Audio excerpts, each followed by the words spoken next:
is not a tactic here on DisruptEdTV.com network. I'm your host, Lieutenant Joe Pangaro, and this is the School Safety and Security Show. So today, what are we going to talk about?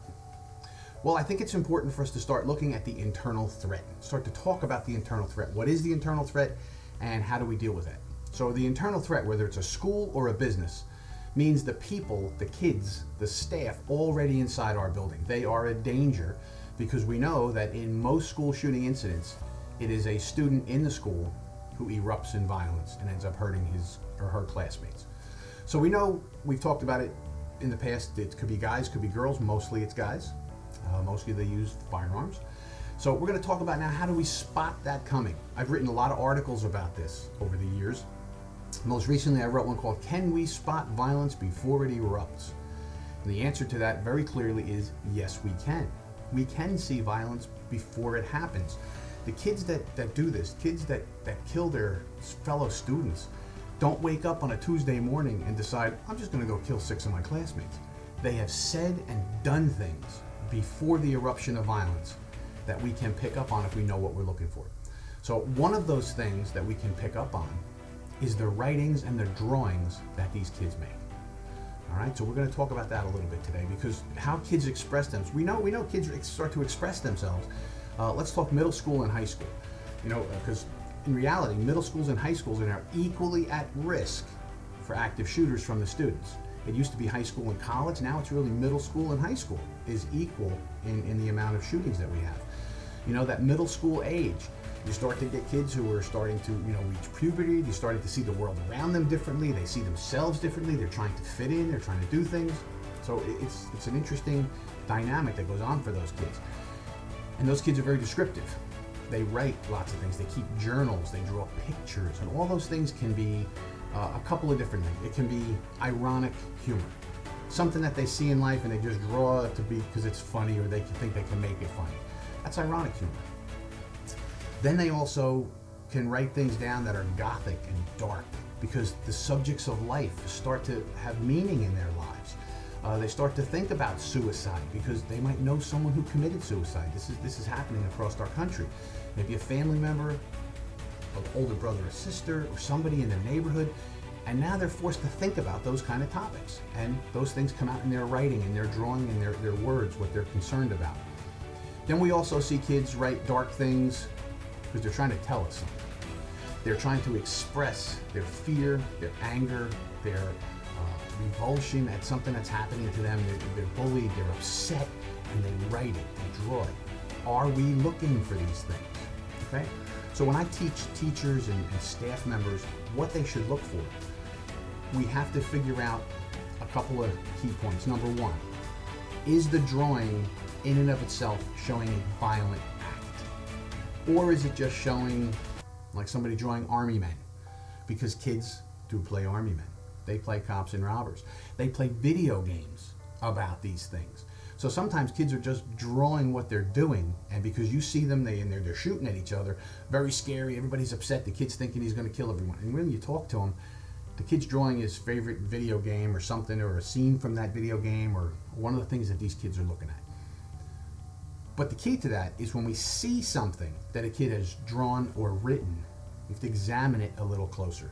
Is it first-person violence? Is the person in the cartoon or the story, is it them? Are they doing the violence to other real people? Or is it a character doing something to other characters? So we need to look at these things and we need to examine them. So people have asked me, you have a board here, but you hardly ever use the board. Why don't you use the board? Well, you know what? Like a good teacher, today I'm going to use the board. And we're going to do a little diagram to take a look at some things. So some of the things I've seen over the years that I talk about that are illuminative of what these kids are drawing and writing is, and my drawing is not that good, so we'll have to do what we can here.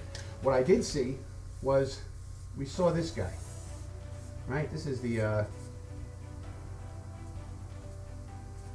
he's the Kool-Aid guy, right? And what's the Kool-Aid guy say? He says, oh yeah, right? That's what the Kool-Aid guy says, right? He's got legs, right, like this, and right? He's got little arms or whatever, and he comes running through the wall. He comes busting through the brick wall, and oh yeah, and he busts that all down. Okay. Now, Kool-Aid is a drink, it's a commercial drink, but it could be any kind of thing. This particular character is one that I saw. Then I saw that there was this. There was a smash in the side of the guy, and there was a kid standing here, and he was holding a hammer. Right? Told you I'm not that good at drawing, doing what I can. But here's the kid smashing that, right? And the teacher saw this. Teacher saw this cartoon. I gave my training to the staff, and I explained to them, when you see violence, when you see weapons, you need to question it. So what the teacher did is, she brought this to me and said, this is what this kid drew. He drew a weapon. He's killing someone. He's busting him open with a hammer. That's very bad. And I said, you know what? It might be. The next step is to talk to the kid. I bring the kid in. I say, hey, did you draw that? He says, yeah, I did. I said, who is that? What is that? He goes, oh, that's the Kool-Aid guy. I said, oh. He says, oh yeah, he busts through the wall. He's annoying, isn't he? I said, sure. What's happening to him here? Well, somebody got sick of him saying, oh yeah, breaking through the wall, so they smashed him and his juice is pouring out. And that's going to stop him from doing, oh yeah. I said, oh, okay. And who is that? Who is that person? I don't know. The kid says, it's somebody who was annoyed by the guy breaking through the wall all the time. I said, oh, so that's not you? He goes, no. It's just somebody got annoyed by the guy. He's knocking his juice out, so he knocks it off. Okay. We did a little more work with the kid. We worked with the teachers. We talked to other people. We talked to the parents. And we realized ironic humor. Not a threat. Not telling us he's going to hurt anybody. It's ironic humor. Okay? But it was good that the teacher saw it and said something so that somebody can look at it. Do you train your staff what to look for?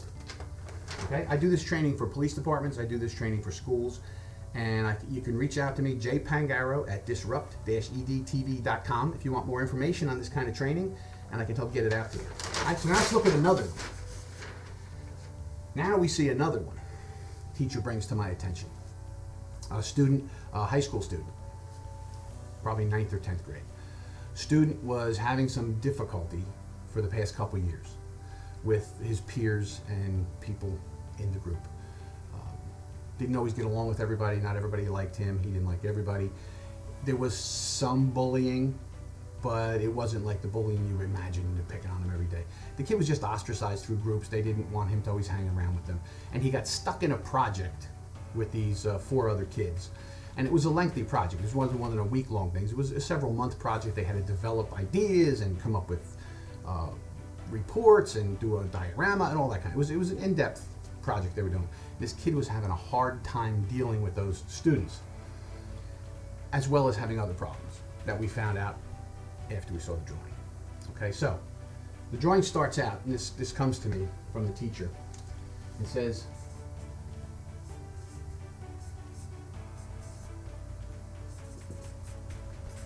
a kill list. That's at the top of this drawing. A kill list. And then down here,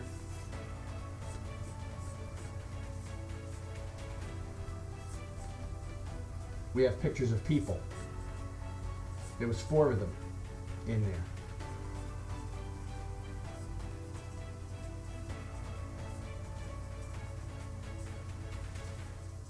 And this kid had named them, the 4 people in the jail. That's a jail.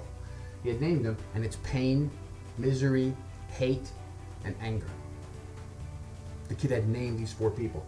Just so happens, the team he had to work with on this project was 4 people.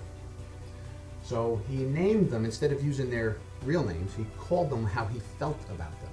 So first of all, you got something called a kill list. Anytime you see a kill list or a kill plan, that's a problem. Go to the police. Call the police. Get them involved. Now, not every agency deals with this the same way that I might deal with it, but go to the police. Let them know someone's writing a kill list. We have to be aware of that. We cannot leave the police out. Very important for some of these things. All right, so this is what we have so far. Then as I look at it further, I see, well, let's see, first let's get the rest of the drawings here and then we'll tighten it up. There's a picture of a kid here like this. And the kid's, getting shot. And a bullet was going through the kid. Then there's a picture of a kid down here, and the kid is bleeding. and holding out his hand, and he's crying, he's upset, right? Then, imagine that. That's why I don't use the board that often. Then he's over here, there's another kid down here who's laying on the ground and holding his legs, this and that, and there's another kid over here that's trying to run away, right? Big, oh my gosh, on his face, and he's running, he's scared, there's gunshots going through him. That's all pretty scary stuff, right? It's all pretty scary stuff. That shows people being injured very badly. Then in the middle of this, there's a picture of a kid laying here with big X in his eyes. Okay? That was disturbing to me. Now let me fill in the rest of the picture for you. The original thing the kid wrote was a kill list. It had been updated before the teacher found it. And the kid crossed this out and said a kill plan by a gun. Kid wrote that on there. So the kid took an affirmative step here to go from a kill list, crossed that out and made it a kill plan by a gun. That tells me the kid has been thinking about this more than just drawing a cartoon. And as I started to ask the kid, I said, well, who are these people? Those are the people giving me a hard time. Okay? Why did you give them those names? Because that's how I feel about them, he says. Okay? So what's happening to this kid? He's getting shot because he's bad. What happened to this kid? He got stabbed because he's bad. What about this kid? Yeah, I hurt him pretty bad too. And what about this kid over there? That kid got shot too. He's dead. He won't hurt nobody anymore. I said, okay. And who's this person here? And he looks at it and I said, what's the X's in the I mean? He says, that means they're dead. I said, okay. And who is it?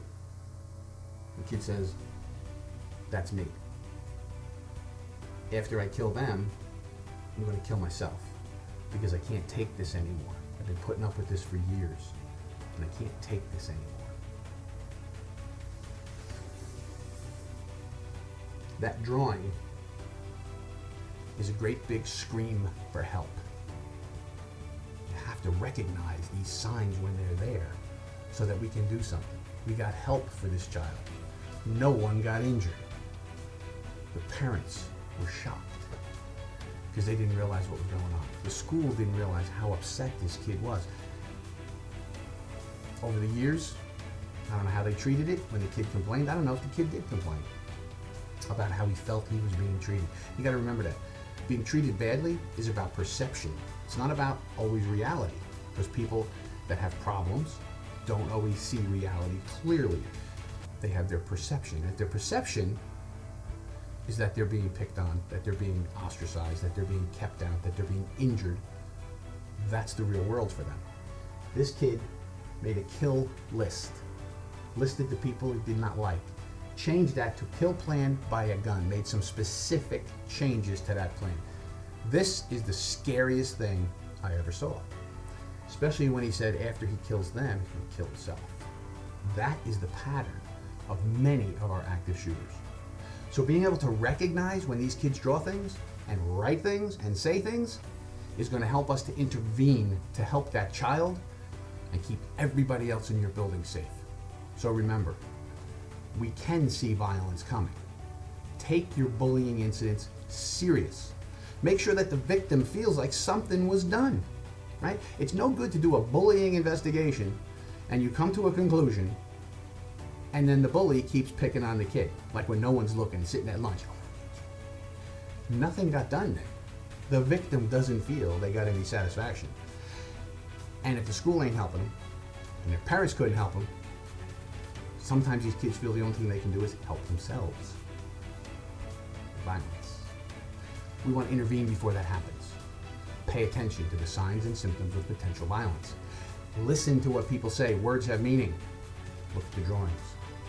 And reach out to me if you have any questions. Pangaro at DisruptED.com. Let's talk about it. Let's keep everybody safe. And thanks for being with us this week on Hope is Not a Tactic.